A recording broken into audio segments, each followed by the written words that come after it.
Hi friends, അസ്സാം വലൈക്കും. ഇന്ന് ഞാൻ വന്നിട്ടുള്ളത് സിമ്പിളായിട്ട് എല്ലാവർക്കും തയ്യാറാക്കി എടുക്കാൻ പറ്റിയ ഒരു വൈറ്റ് ഫോറസ്റ്റ് കേക്കിൻ്റെ റെസിപ്പി ആയിട്ടാണ്. വളരെ ഈസിയാണ് ഇത് ഉണ്ടാക്കിയെടുക്കാൻ. സാധാ ഒരുപാട് ഡെക്കറേഷൻസ് ഒന്നും ഇല്ലാതെ ഉള്ളൊരു കേക്കാണ്. അപ്പോൾ ഇത് എങ്ങനെയാണ് തയ്യാറാക്കുന്നതെന്ന് നോക്കാം. അതിനു മുമ്പായിട്ട് ഹംലൂസ് കിച്ചൺ ആദ്യമായിട്ട് ആരെങ്കിലും കാണുന്നുണ്ടെങ്കിൽ സബ്സ്ക്രൈബ് ചെയ്തിട്ടില്ലാത്തവരാണെങ്കിൽ ഒന്ന് സബ്സ്ക്രൈബ് ചെയ്തേക്കണേ. എന്നിട്ട് ബെല്ലൈക്കണോട് പ്രസ് ചെയ്ത് ഓൾ എന്നുള്ള ഓപ്ഷൻ സെലക്ട് ചെയ്യാനും മറക്കല്ലേ. അപ്പോൾ ഇതിന് വേണ്ടിയിട്ട് ആദ്യം മൈദയൊക്കെ ഒന്ന് അരിച്ച് വയ്ക്കാം. ഞാനിവിടെ 1 കപ്പ് മൈദ ഒരു അരിപ്പയിലേക്ക് ചേർത്തിട്ടുണ്ട്. ഇനി ഇതിലേക്ക് 1 ടീസ്പൂൺ ബേക്കിംഗ് പൗഡർ ചേർക്കാം. ഇനി ഇതിലേക്ക് ഒരു 1/4 ടീസ്പൂൺ ബേക്കിംഗ് സോഡ ചേർക്കാം. ഒരു നുള്ളു ഉപ്പ് ചേർത്തിട്ടുണ്ട്. ഇനി എല്ലാം കൂടെ നന്നായിട്ടൊന്ന് മിക്സ് ചെയ്തെടുക്കാം. ഇത് 3 പ്രാവശ്യം ഒന്ന് അരിച്ചെടുക്കുന്നുണ്ട്. ഈ 3 പ്രാവശ്യമൊക്കെ അരിക്കുമ്പോൾ നന്നായിട്ട് കേക്ക് സോഫ്റ്റായിട്ട് കിട്ടും.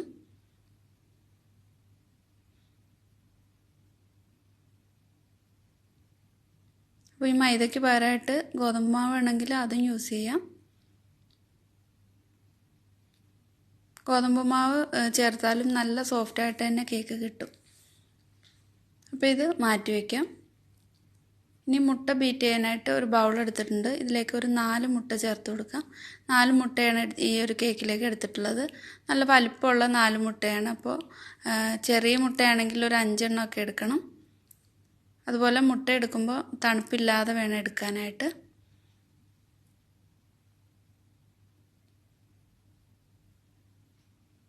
ഇനി ഇതിലേക്ക് വാനില എസൻസ് അല്ലെങ്കിൽ വാനില പൗഡറോ ചേർത്ത് കൊടുക്കാം. ഞാനിവിടെ പൗഡറാണ് ഒരു 1/2 ടീസ്പൂൺ ചേർത്തിട്ടുണ്ട്. അപ്പോൾ എസൻസ് ആണെങ്കിൽ 1 ടീസ്പൂൺ ചേർക്കണം. ഇത് ലോ സ്പീഡിൽ ഒന്ന് മിക്സ് ചെയ്തെടുത്തിട്ട് ഇതിലേക്ക് ഒരു കപ്പോളം പഞ്ചസാര എടുത്തിട്ടുണ്ട്. അപ്പോൾ ഞാൻ പൊടിക്കാതെയാണ് ഇതിലേക്ക് ചേർത്തിട്ടുള്ളത്. പൊടിച്ചിട്ട് വേണമെങ്കിൽ അങ്ങനെ യൂസ് ചെയ്യാം. ഹൈ സ്പീഡിലിട്ടിട്ട് നന്നായിട്ട് ബീറ്റ് ചെയ്തെടുക്കണം. അപ്പോൾ ഇത് നന്നായിട്ട് ബീറ്റ് ചെയ്ത് നല്ല പതഞ്ഞ് വന്നിട്ടുണ്ട്. ഇതിലേക്ക് ഇനി ഒരു 1/2 കപ്പ് പാല് ചേർക്കുന്നുണ്ട്. പാലും ഒട്ടും തണുപ്പില്ലാതെ വേണം ഇതിലേക്ക് ചേർത്ത് കൊടുക്കാനായിട്ട്. ഒന്ന് മിക്സ് ചെയ്തെടുത്തിട്ടുണ്ട്. ഇനി ഇതിലേക്ക് ഒരു 2 ടേബിൾ സ്പൂണോളം സൺഫ്ലവർ ഓയിൽ ചേർക്കുന്നുണ്ട്. ഇതിന് പകരം ബട്ടർ ഒന്ന് മെൽറ്റ് ആക്കിയിട്ട് ഇതിലേക്ക് ചേർത്ത് കൊടുത്താലും മതി. ഒരുപാട് എണ്ണയൊന്നും ചേർക്കുന്നില്ല. ഒരു 2 ടേബിൾ സ്പൂൺ മാത്രമേ ചേർത്തിട്ടുള്ളൂ. ഒന്ന് മിക്സ് ചെയ്തെടുത്തിട്ടുണ്ട്. ഇനി ബീറ്ററിൻ്റെ ആവശ്യമില്ല. ഇനി ഇതിലേക്ക് ഈ മൈദ മിക്സ് ചെയ്ത് വെച്ചിട്ടുള്ളത് കുറേശ്ശെ ചേർത്ത് കൊടുക്കുക. ഒരു 2 ടേബിൾ സ്പൂണൊക്കെ ഒരു നേരത്തെ ചേർത്തിട്ട് ഒന്ന് ഫോൾഡ് ചെയ്തെടുക്കാം.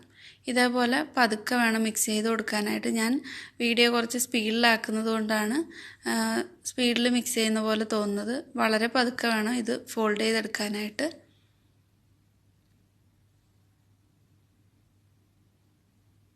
അപ്പോൾ ഇത് നന്നായിട്ട് മിക്സ് ചെയ്തെടുത്തിട്ടുണ്ട്. ഇതുപോലെയാണ് വേണ്ടത്. മുട്ട നമ്മൾ ബീറ്റ് ചെയ്യുന്നത് അങ്ങ് താഴ്ന്നു പോകാതെ വേണം ഇതിലേക്ക് മൈദ ഒക്കെ മിക്സ് ചെയ്ത് കൊടുക്കാനായിട്ട്.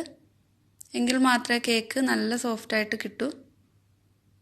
ഇവിടെ ഞാനൊരു 8 ഇഞ്ചിൻ്റെ കേക്ക് ടിന്നാണ് എടുത്തിട്ടുള്ളത്. ഇതിലേക്ക് ഒഴിച്ചിട്ട് നന്നായിട്ട് ടാപ്പ് ചെയ്ത് കൊടുക്കണം. എയർ ബബിൾസ് ഉണ്ടെങ്കിൽ കേക്ക് നന്നായിട്ട് ശരിയായി കിട്ടില്ല.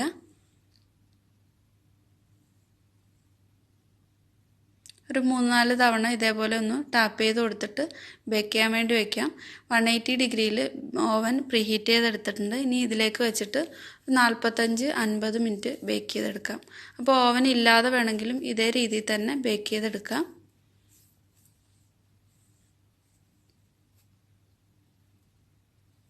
ഓവൻ ഇല്ലാതെ കുറേ റെസിപ്പി ഞാൻ ഇട്ടിട്ടുണ്ട്. അപ്പോൾ കാണാത്തവർക്കായിട്ട് ലിങ്ക് ഡിസ്ക്രിപ്ഷനിൽ കൊടുക്കുന്നുണ്ട്.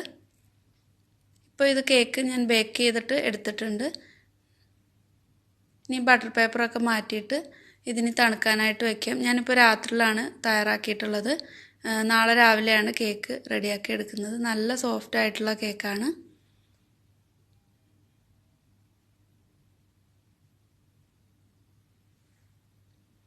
ഈ കേക്കിലേക്കുള്ള വിപ്പിംഗ് ക്രീം തയ്യാറാക്കാനായിട്ട് ഒരു 1.25 കപ്പ് ക്രീം ബീറ്റ് ചെയ്തെടുക്കുന്നുണ്ട്. അപ്പോൾ ഇതിൻ്റെ വീഡിയോ ഇതിനു മുമ്പ് അപ്ലോഡ് ചെയ്തിട്ടുണ്ട്. കാണാത്തവർക്കായിട്ട് ലിങ്ക് ഡിസ്ക്രിപ്ഷനിൽ കൊടുക്കുന്നുണ്ട്. പിന്നെ ഇതിലേക്ക് ഞാൻ വൈറ്റ് ചോക്ലേറ്റ് എടുത്തിട്ടുണ്ട്. കോമ്പൗണ്ട് ചോക്ലേറ്റ് ആണ്. ഇത് നന്നായിട്ടൊന്ന് ഗ്രേറ്റ് ചെയ്തെടുക്കാം.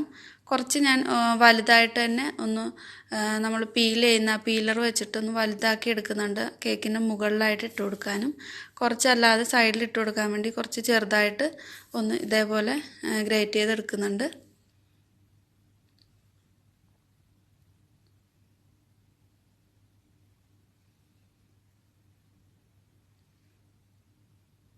കേക്ക് നമ്മൾ തലേ ദിവസമൊക്കെ ഇതുപോലെ ചെയ്തിട്ട് വെച്ച് കഴിഞ്ഞാൽ നന്നായിട്ട് തന്നെ ഇരിക്കും. എന്നിട്ട് പിറ്റേ ദിവസം രാവിലെയൊക്കെ എടുത്ത് ഡെക്കറേറ്റ് ചെയ്ത് കഴിഞ്ഞാൽ കേക്ക് നന്നായിട്ട് തണുത്ത് കിട്ടും. അപ്പോൾ ഡെക്കറേറ്റ് ചെയ്യാനും എളുപ്പമാണ്. ഇത് 3ആയിട്ട് കട്ട് ചെയ്തെടുക്കുന്നുണ്ട്. നല്ല സോഫ്റ്റ് ആയിട്ടുള്ള കേക്ക് ആയതുകൊണ്ട് കുറച്ചൊന്ന് പൊടിഞ്ഞു പോയിട്ടുണ്ട് സൈഡ് ഭാഗം.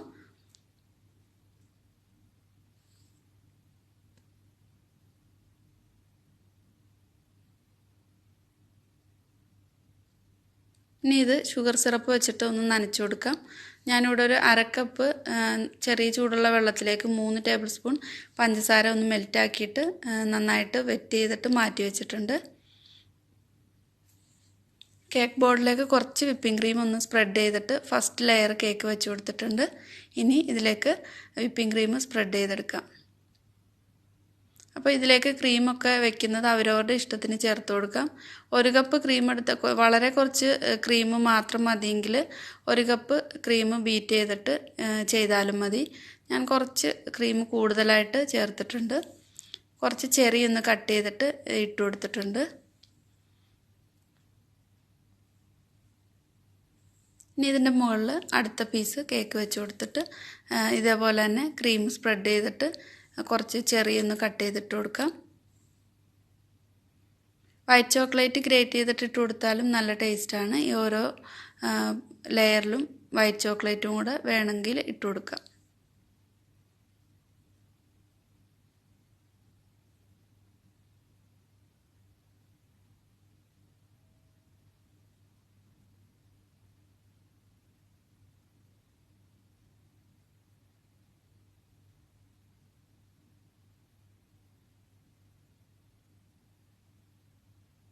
ഇനി ഇതിൻ്റെ മുകളിലും സൈഡിലുമൊക്കെ നന്നായിട്ട് തന്നെ ക്രീം സ്പ്രെഡ് ചെയ്ത് കൊടുക്കാം.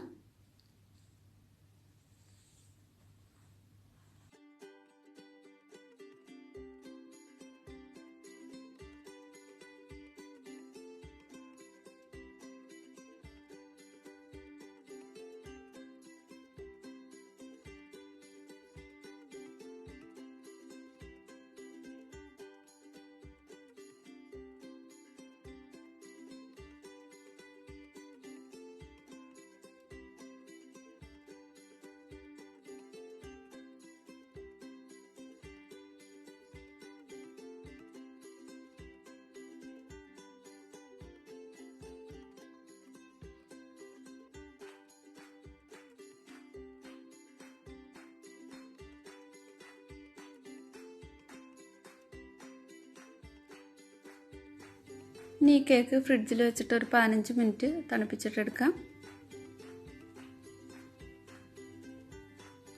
കേക്ക് ഫ്രിഡ്ജിൽ നിന്ന് പുറത്തെടുത്തിട്ട് ഇതിൻ്റെ സൈഡിലും മുകളിലൊക്കെ വൈറ്റ് ചോക്ലേറ്റ് കൊണ്ട് ഡെക്കറേറ്റ് ചെയ്യുന്നുണ്ട്. എന്നിട്ട് ഇതിൻ്റെ മുകളിലായിട്ട് ചെറി കൂടി വെച്ച് കൊടുക്കാം. അപ്പോൾ നിങ്ങൾക്ക് ഇപ്പോൾ പേരെഴുതണോ അല്ലെങ്കിൽ ഹാപ്പി ബർത്ത്ഡേ എന്നൊക്കെ എഴുതണമെങ്കിൽ മുകളിൽ കുറച്ച് സെൻറ്ററിൽ കുറച്ച് ഭാഗത്ത് എഴുതി കൊടുത്തിട്ട് സൈഡിലൊക്കെ ഡെക്കറേറ്റ് ചെയ്തെടുക്കാം. അപ്പോൾ ഈസി ആയിട്ട് ഉണ്ടാക്കിയെടുക്കാൻ പറ്റിയ ഒരു വൈറ്റ് ഫോറസ്റ്റ് കേക്കാണ്. ട്രൈ ചെയ്ത് നോക്കുക. താങ്ക്